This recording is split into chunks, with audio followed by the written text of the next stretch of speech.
এটা ভাঙ্গার কারণ আমার তো আগে টিয়া চাইছিল, আমি এসব কথা কইতাম চাই না। চান্দা চাইছিল, আমি কইছি কোনো টিয়া আমি দিতে পারম না। আবার সাইডে মাইডে অনেক হোটেল বন্ধ হয়ে গেছে আমার কারণে। ব্যাগ করতে এত আর ভাগ্যা না করে কয়া কিছু বুঝে নিতে হইব। সাইডে মাইডে অনেক হোটেল বন্ধ হয়ে গেছে, অনেকে আমার কইতে আছে। আমি চামুকা যারা এটার মালিক হেরাই চাইব, কতক্ষণ হর এই দেখতে পারবেন খেলা। আমার কিছু কন লাগবে না, আমি কয়া দোষী হবো না। রাইতে তো আর আপনি রায় আমার হরি দিবেন না। পাবলিকের দা পাবলিকে কইব, আমি কিছু করতে রাজি না। ভুল সহ ধৈরা হইন্দা কাতাল গিয়ে লইয়া গেছে, বড় বড় ডিবেন করে লইয়া যায়। আবার কালকে রাইতে এটারে গলা টিপ দিয়া দশ আত্মার চলানো এটার এটার আবার ভাঙ্গে ফিরে গেছে। ওনার নাম নাকি টিটু না কি বললে শুনলাম, টিটু না জানি কি শুনলাম ওনার নাম।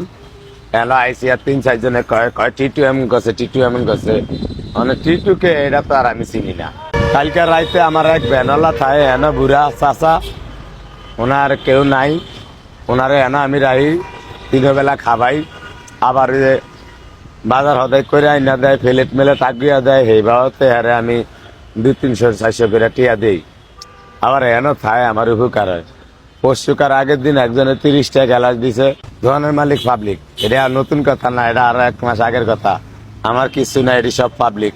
টাকা পয়সা বেচা কিনি যাওয়া হয় সব পাবলিক। এখানে আমি তো কর্মচারী, আমার হাজিরা নেই, এটা নতুন কথা না। এটি আগের এই রোয়া। আপনি গাছ রুইলে আনা ফল খাইতে পারবেন, আমার তো এটি আগের এই রোয়া।